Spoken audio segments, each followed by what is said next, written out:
The trial of Nadiya Savchenko, Ukrainian pilot imprisoned in Russia, has captivated headlines all over the globe.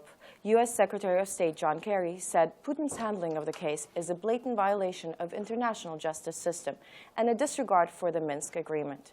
Joining us now in our newsroom is Ilya Novikov, Nadiya Savchenko's lawyer. Ilya, welcome to the program. Hi. Ilya, let's start off with the verdict. I don't think it was a surprise for many people, but yet there was hope that it would come out differently.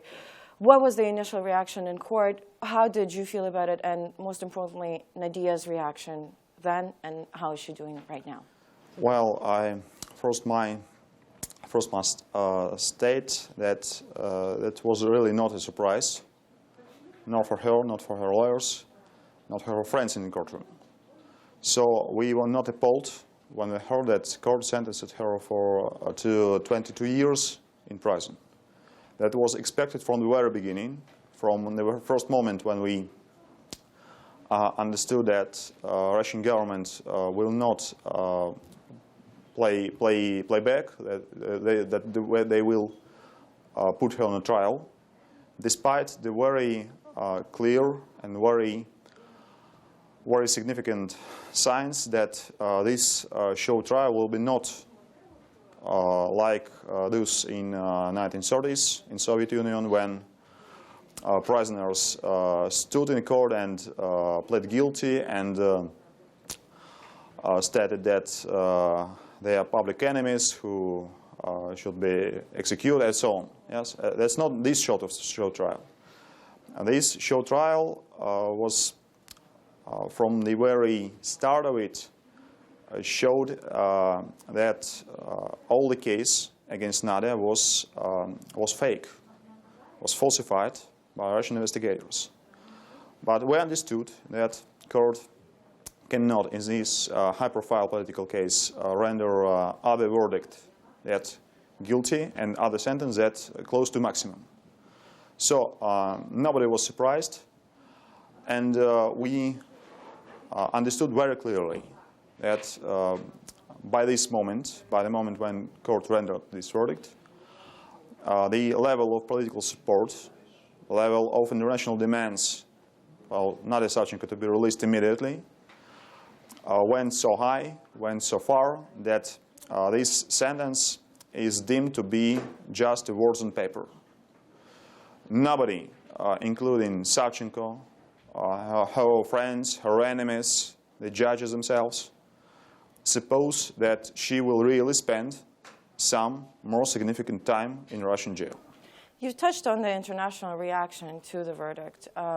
Let's talk a little bit about that. What is your take on how the United States has responded in this situation? The European Union, everybody has come out in support of Nadiya. A lot of politicians actually wrote letters, made statements.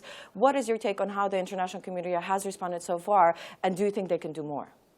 Yes, from the moment when she became a political figure here in Ukraine, and later in Europe, when she was appointed as a member of Parliamentary Assembly of the European Council, we tried hard to find out which support we can really expect from Europeans and Americans.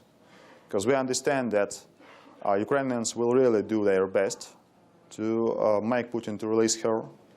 But what is really matters in this situation is position of Europeans and Americans. I was in the United States 2 times within the last months. Once before the final statements, and I must remember you that she announced her dry hunger strike, which means she refused not only food but water, which is most ultimate form of hunger strike in prisons.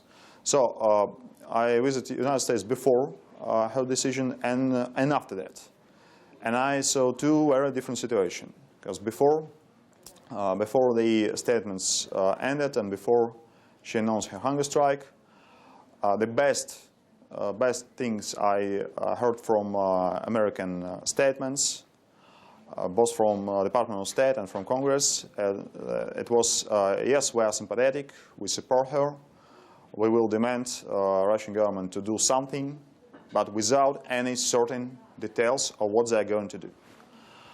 right after, in very short time after her decision, we, with great satisfaction, heard that first statement by Secretary Kerry, who in very sharp, in a precedently sharp and may I say aggressive rhetorics, stated that Russia breaks international law by putting on trial somebody who was kidnapped from her homeland, and it cannot be tolerated, and that the United States demands to release her immediately. It was unprecedented because I know no another situation when such statements will be made on a person who is still on trial before the sentence, before the verdict. It means that this trial is regarded as unfair and untrue on very high level in the United States. Then there was a statement by Vice President Biden.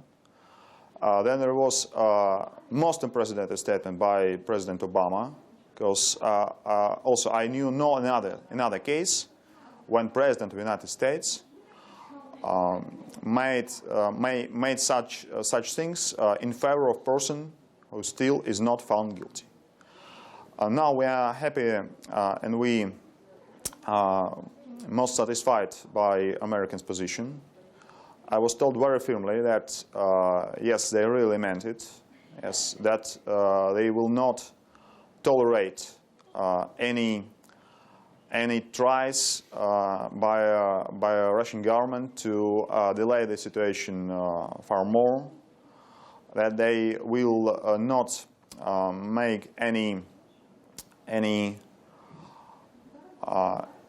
amendments in their position on Ukraine, that they will not, for example, recognize Crimea annexation in exchange for her release, that they will not waive any part of their previous position. So it's Russian obligation under the Minsk protocol to release her as she is illegally detained person, which is literally the text of the second Minsk protocol. So now, after Kerry visited Moscow, after he announced that his negotiations with Foreign Minister Lavrov and with President Putin, including Savchenko's question, were satisfactory and successful.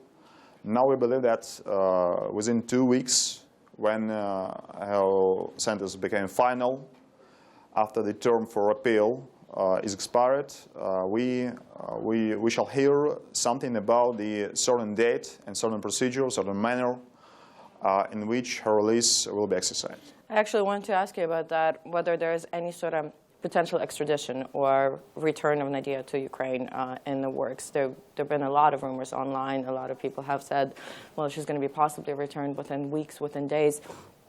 We seem to have heard it in the past. It's not a new thing. We seem to have heard it from the very get-go that she's going to be returned, but then we know the trial happened and the verdict came out. I want to ask you about that possibility, whether that's going to happen. Obviously, I know you cannot jeopardize your client, but give us a little bit of your take on the situation, how it's going to unfold.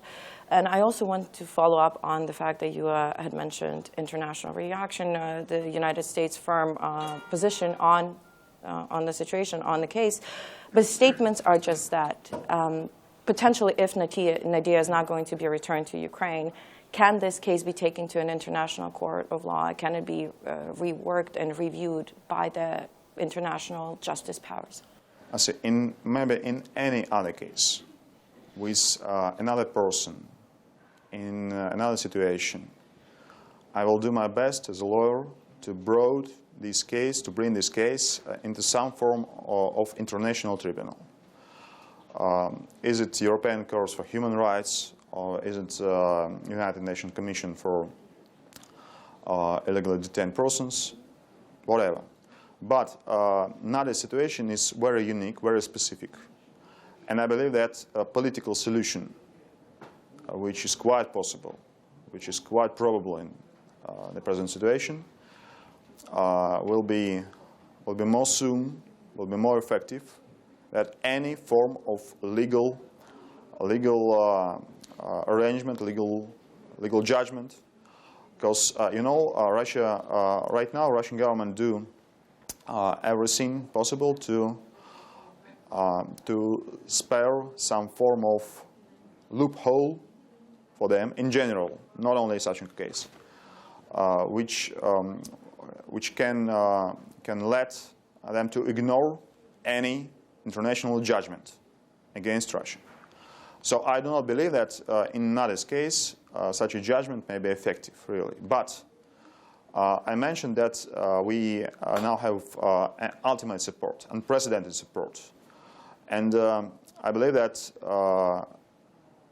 the final decision, final solution of her situation, final release, will be reached by political negotiations. So we taken in account her own position, because she refused to appeal for two reasons.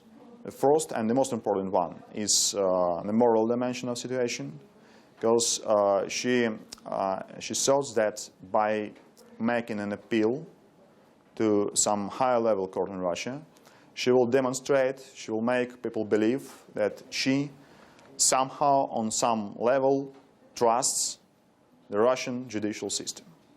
It's not true. This judicial system had many chances to show that it can be fair towards Nadiya and towards other people in her position. It failed as many times as it dealt with these situations.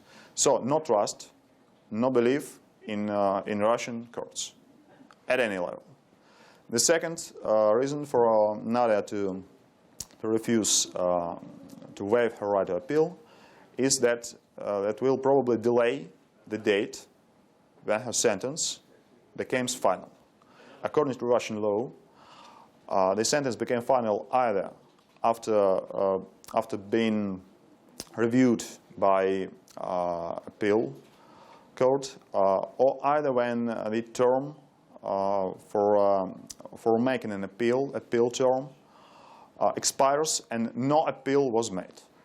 For Nadiya, her term will expire on 10th day after the translation of her sentence into Ukrainian will be handed to her in jail.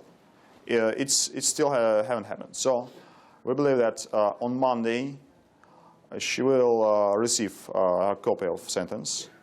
Then we shall wait 10 days. Then the verdict and the sentence, which is the same document in Russian. We have no separation between court decision on guilt and on the final sentence.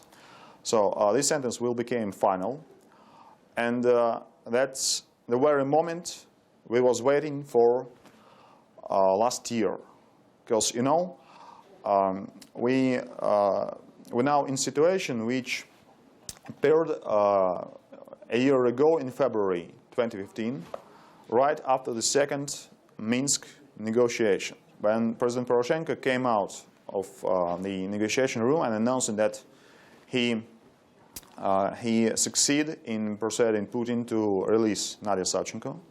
Immediately after that, Russian government announced that that's not true. They do not regard Nadiya Savchenko as a person included in this Minsk protocol, which prescribes release and exchange of any illegally detained persons. Russia states that she is legally detained by order of Russian court, so she has nothing to do with this Minsk situation.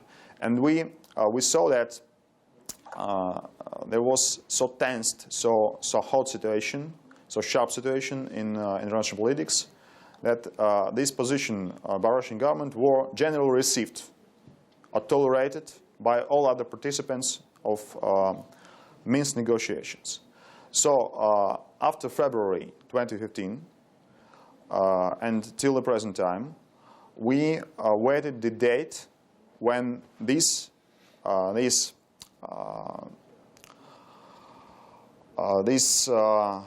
position will just disappear You see, when the Russian government can state that the final court judgment, the final court sentence, says that Savchenko is war criminal, that she is murderer, and they can be happy with this, only after that, only after this date, possibility of exchange opens for her on some conditions. So we generally only have to wait and see what happens after this date, after the sentence is final. And we believe that negotiations between Russia and Ukraine are still in process, and after the sentence is final, we shall, in very short period of time, we'll hear what's the final result of these negotiations. Speaking of those negotiations, I want to touch a little bit on the Ukrainian government's handling of the case. Are they doing enough? Could they be doing more? What would you like to see them do in this situation? They are negotiating. You brought up the Minsk agreements, February 2015, and now everybody's saying that, you know, we have a verdict, we have a case, now we can do something about it. What is your take on how they have handled Nadiya's case? I believe they do their best, because it's evidently impossible, for example, to send troops into Russian jail and to break Savchenko and others free by force. It's out of option. In the field of diplomacy, they do their best. Russia has very, in my opinion, unjust and unfair position. Russia claims that all these people who now are included in the list of political prisoners of Ukrainian citizens who are illegally detained in Russia by political reasons, under the statement of Ukrainian Foreign Ministry, Russia claimed that nobody on this list is really a person who must be exchanged or released under the Minsk Protocol. And we see that there is very dramatic difference between Nadiya Savchenko and all others. For us, the Russian lawyers who see the situation from our perspective, and when we see one unjust trial, one ill-founded criminal charges, and another set, we see no much difference. But we understood within the last months that for international community, for participants of Minsk negotiations, there is a dramatic difference between Savchenko and others, which is grounded by the fact that she was confirmed to be kidnapped from Ukraine. That makes a difference.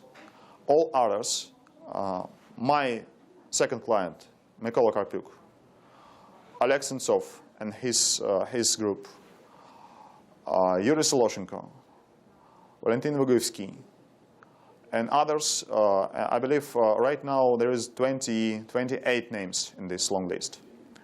All others were arrested either on Russian territory or in Crimea, which makes them a part of wider and more complicated situation with Crimea status. Nadiya was kidnapped directly from Ukrainian territory, and that's precisely the point which allows American State Department to demand and to reiterate that all her trial is illegal. Not the trial issue, not the issue of criminal charges, but the starting point of this case. The other persons from this list are in a hard situation. I believe that nobody of them can expect fair trial and justice in Russia. And we see that Ukrainian Foreign Ministry can do very little for them. Yes, they do their best. They arrange consulate assistance. They arrange any assistance, any help to defense attorneys who works with Ukrainians. But we still a ways from the final solution, because Ukrainian position is proposed exchange all for all, and Russian government wants not to hear anything about that. They insist that it's Russian inner home affair, and that no other country or countries or other parties can interfere in it. So I believe that the release of Nadiya Savchenko, who is, it happens, but she's by nature, by her glory, her reputation, her moral authority. She is a leader, and she is absolute an ambassador for all people in her position, all Ukrainian prisoners. I believe that right after she is released from Russian jail, she will lead and she will head the efforts and all the tries to release the others, because she thinks, and I asked her personally, she thinks that it's her very immediate duty to help others be released after she is released. Her hunger strike, all her struggle, all her uncompromised position has this release of others as a goal, as a release of her own. It's equal important things for her. Mr. Novikov, thank you so much for joining us. I tremendously appreciate it. We all here at Ukraine Today hope to see Nadiya back in Ukraine very soon. Thank you so much. Thank you. Now back to the news.